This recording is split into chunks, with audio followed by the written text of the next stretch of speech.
Welcome, friends. Welcome to another one in our ice cream series. In the carrot ice cream video, I talked about sweet potato ice cream and how I've had it in both China and Japan. Saw it in Korea as well. So thought I'd give it a shot. I have no clue how they made it. So I'm just going to take one of our existing recipes and tweak it a little bit and put in the sweet potato. But I'm going to roast the sweet potato first to get rid of some of the liquid and also to enhance that flavor of the sweet potato, almost like you would with sweet potato pie.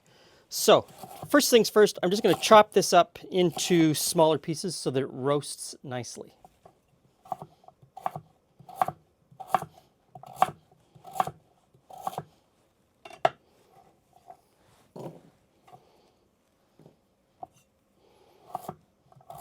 So this is where 9 times out of 10 I would go to the fridge and get maple syrup to put in here to mix it in and coat this with before roasting it. But today I'm going to do a little something different. I am going to use sorghum syrup. So this is 100% pure sorghum syrup.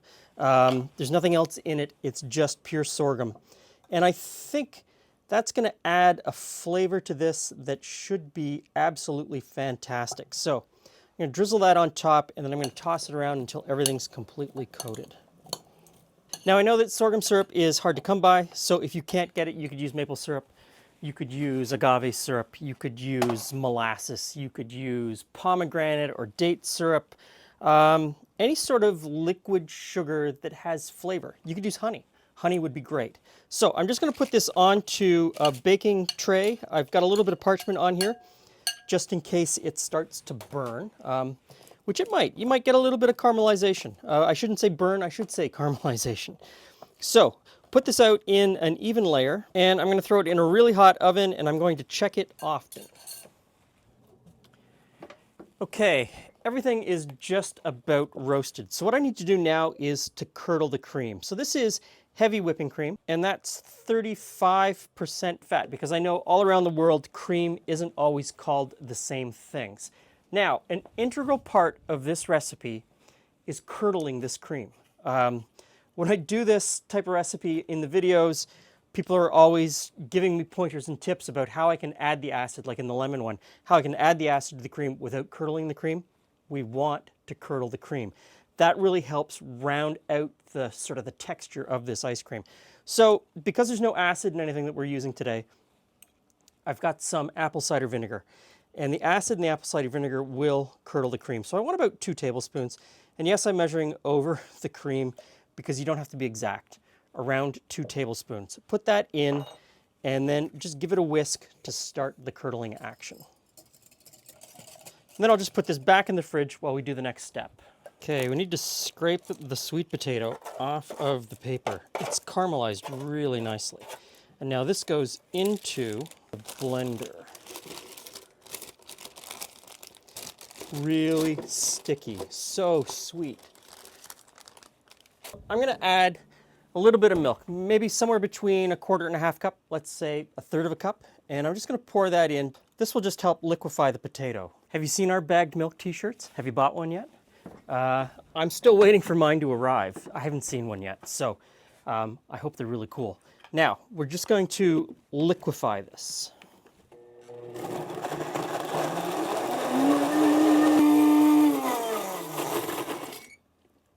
Pureed. Okay, so I'm going to get the cream back,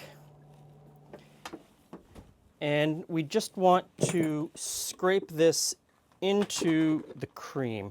And the cream has started to curdle nicely. It's looking pretty good. So scrape this in. Look at how orange that is. Beautiful. Last scrape.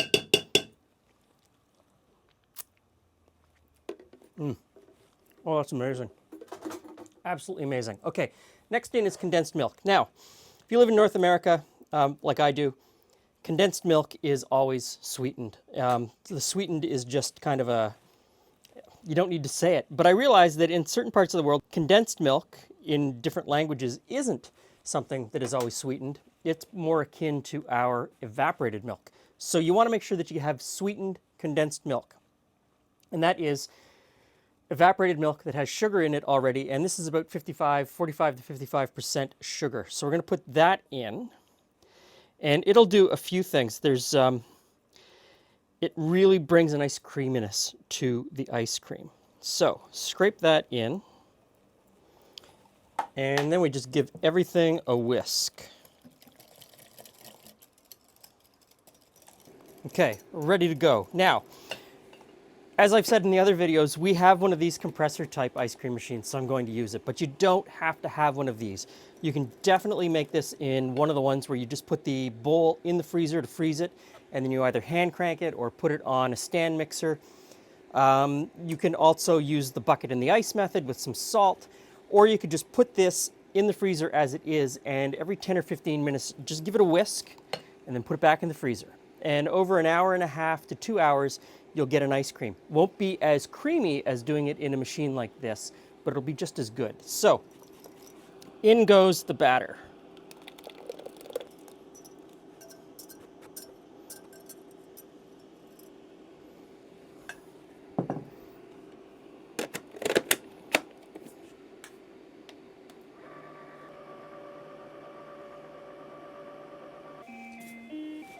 Okay, it's done. So enough of the music.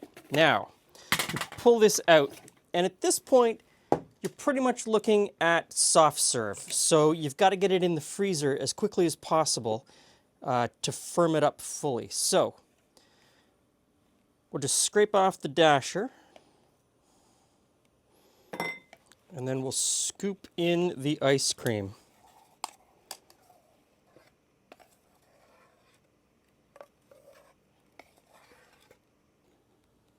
Okay, I'm going to stick this in the freezer and let it firm up. Oh, that's good. That's going to be really good. Okay, Jules. All right, so pass things out to me. What do we got going We're going to have to move quick because it's hot.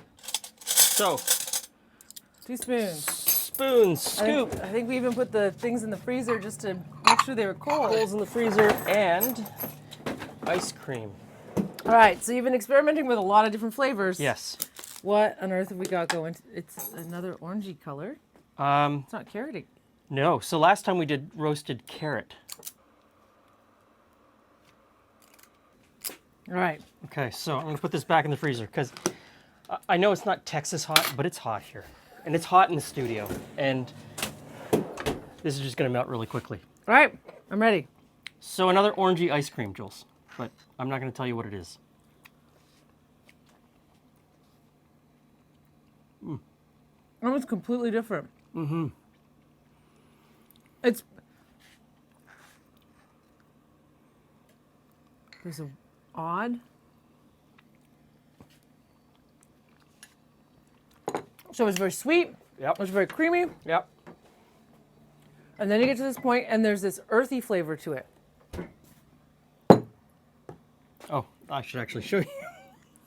Oh, sure, let them know first. Sorghum. So there's sorghum in it. It is roasted sweet potato. It's sorghum roasted sweet potato. And again, this is made the same way as the lemon ice cream that we usually make.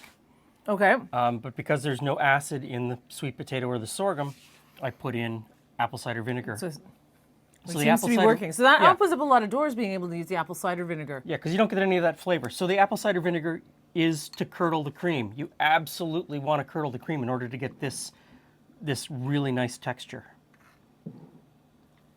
I really like that sorghum flavor. Mm-hmm. Somehow, though, I feel like it needs a cherry. Oh, yeah? I don't know why. I feel like the cherry would really complement that. Yep. Like that. Cherry would go really well in this. It's something about that earthy flavor that goes with potatoes, right? Mm-hmm. And not like it tastes like dirt. That's not what I mean. But that kind of, there's something about tubers. Mm-hmm. So this is fantastic. I really like this. I think this is a winner. I like the carrot better, Okay. but I still think this one's pretty tasty. Mm-hmm. Now, does it qualify as something that you could eat for, main course instead of dessert? Is there enough vegetable in it that it's, Yes. So You could put a scoop of this on your sweet potato pie. Oh! Burnt marshmallows. Yes. So it'd be That just was- like that sweet potato casserole that my cousins eat at Thanksgiving. Yes, you could put. Yeah. Yeah. Okay. So thanks for stopping by. Give this a try. It's really Enjoy. good. Enjoy. See you again soon.